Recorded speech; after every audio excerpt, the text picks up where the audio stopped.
Hello friends, Mandar here. I'm back with another video. Today the Senate Democrats unveiled the 9 remaining appropriations text and the bills so that they can be discussed at the Senate floor.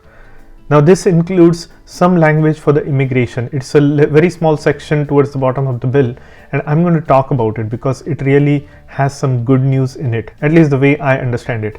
So if you are interested in this topic, watch this video until the end and let's get started. If you are here for the first time, welcome. My name is Mandar and I make immigration related videos for US and Canada. I'm not an immigration lawyer, so anything that I say on this video or on my channel is for information purpose only, and for your specific immigration needs. Before you take any action, you should hire a competent immigration lawyer. Now some people have asked me to create videos on other topics other than immigration, and this is because a lot of people have recently gotten their green cards and now they no longer are in the process. So they still want to watch my videos and they like the knowledge that I share with my audience.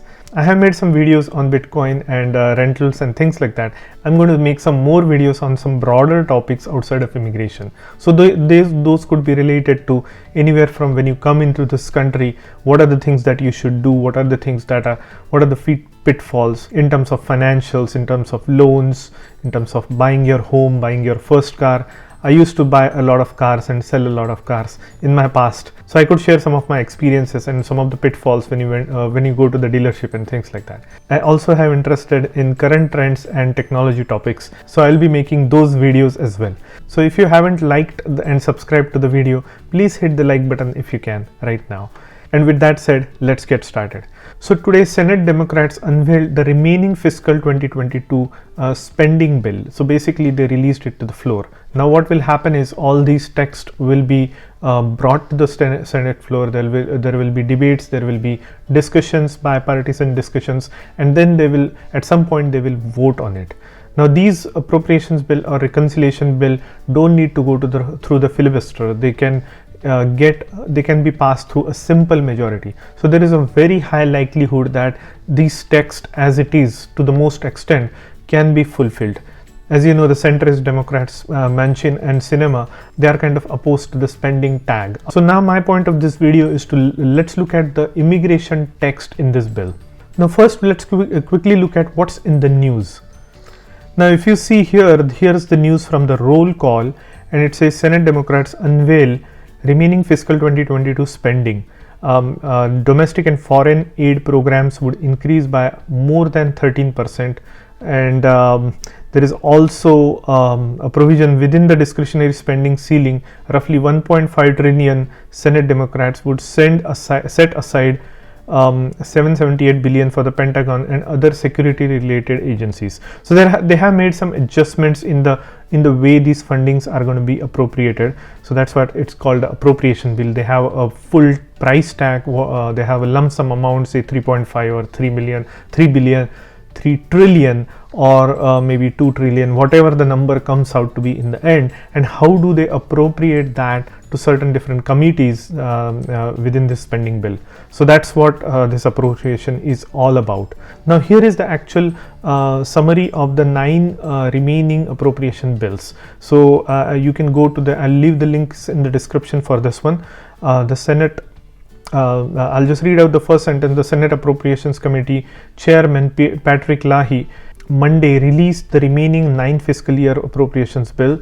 Monday's announcements follows months of Leahy calling for bipartisan, bicameral negotiation with the White House on the top line spending and the successful bipartisan passage of energy and water, military construction and veterans affairs, agricultural, rural appropriations bill out of the committee. Now what we are interested in the immigration portion of this bill, and if you come down, if you remember, it was part of the Homeland Security appropriations bill. So it's we should look at this bill text and bill summary. Now first let's look at the bill summary, what it says, and then I'll show you the exact point or exact page number in the entire bill text where you can find and read your section for yourself.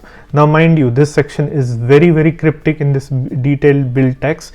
I went through the pain of reading through it.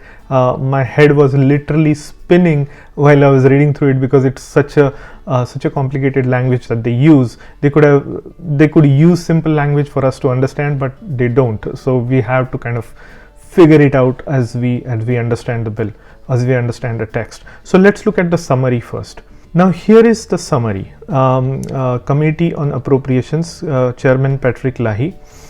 Now if you look at this, I will come straight to the point, and you will see it goes through different sections of climate change and family reunification and so on and so forth, CBP, ICE, Coast Guard, cyber security infrastructure, FEMA, and then there is a disaster relief. Then there is USCIS, and even in this section, in the first section, in the summary, they talk about how the bill allocates all the or appropriates all of these funds to different agencies. But we are interested in this last section of this text. So I'll just read out: immigration related provisions. Due to COVID-19 agency delays and discriminatory travel ban imposed by previous administration, the bill will prevent previously authorized diversity, family-based and employment-based visas from expiring, known as visa recapture.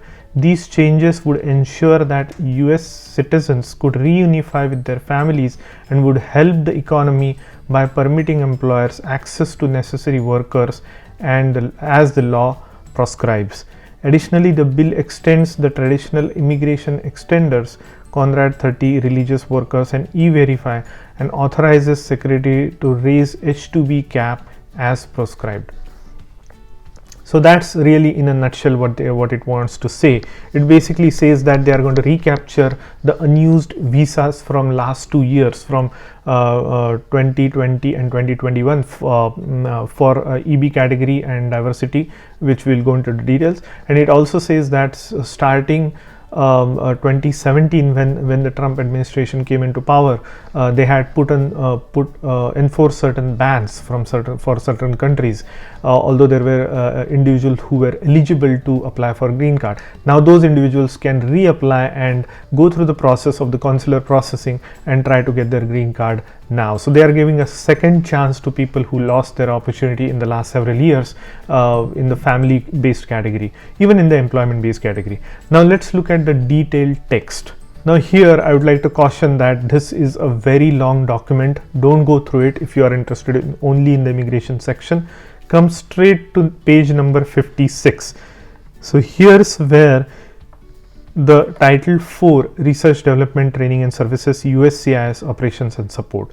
So initially in this section they talk about how the funds are appropriated in several different areas. What I really want to show you, go to page 62. Here's where the immigration language actually starts. Now when you come to this section of section 414, I'm just going to read out: notwithstanding any other provision of the law beginning fiscal year 2022, the worldwide family sponsor immigrants and employment based immigrants under such section shall be the numbers shall be increased by the numbers computed under subsection of this bill. What it really means is they are going to recapture the numbers, unused numbers, for family based category and employment based category for the fiscal year 2020 and 2021 and make them available starting this year, which is fiscal year 2022. So now those numbers that were unused, so maybe 80,000 were unused for FY 2021. I don't know the exact number of FY 2020, but it could be maybe another 50 to 100,000 immigrant visas for employment based category.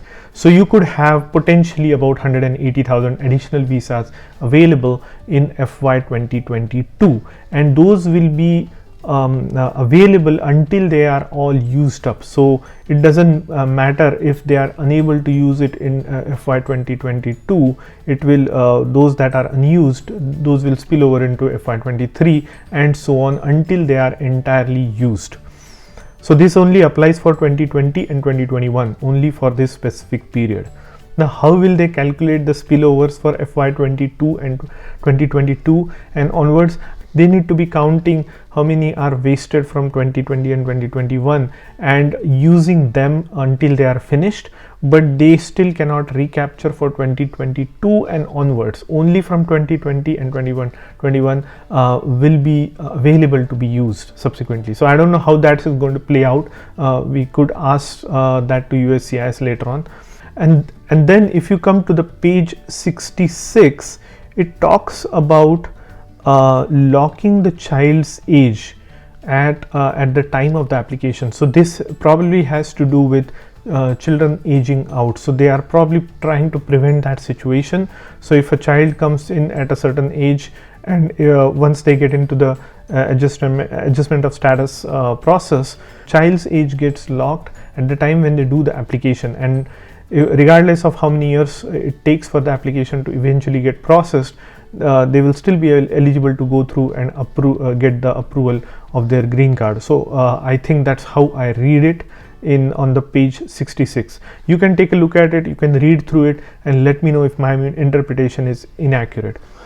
And lastly, they also talk about anybody who was eligible otherwise but were impacted due to these travel bans and restrictions or entry ban because of the Trump proclamations, and they have given the list of how many proclamations were considered in this. If somebody was impacted by that from the year 2017 through 2021, shall remain re-eligible to such or if they were refused a visa or prevented from seeking admission into the United States or denied admission into the United States, they can resubmit their application if it was denied during these several years, so from 2017 all the way up till this year 2021. So basically during the Trump administration period, if somebody was denied a visa or denied admission into United States, they can reapply for admission or visa. So that's what it says. So in summary, there are three things that we can take away from it. One, visa, there will be a visa recapture if this passes through. Now this is only a provision. They are released the bill text, so this is the final version that we are looking from the appropriations committee. So if this bill remains or text remains the same, then my takeaway is that the visas for EB category and FB category will be recaptured for any unused visas from 2020 and 2021 and made available starting 2022 until they are finally used up. So that is a good news, but the bad news is these the recapture also means the spillover does not happen. So if there were FB visas that were spilled over to EB category, those will go back to FB category. But if there were any unused visas from EB category, those will remain available for EB category. So there is a good news and a bad news for EB category. Now the second thing we can take away is there is probably a provision for children aging out. Their age will be locked at the time of the application, and so they can still get their green card. And then the third thing is, if you were denied admission during the entire Trump administration period from 2017 through 2021, you will still be eligible to reapply for admission into United States or a visa to the United States and get it that way. So that was my interpretation after reading through this bill. I'll leave the links in the description, and if you have a different interpretation, do post them in the comment section below or do email me. And so if you like the content of this video, please hit the like button and consider subscribing to my channel, and I'll see you in the next one.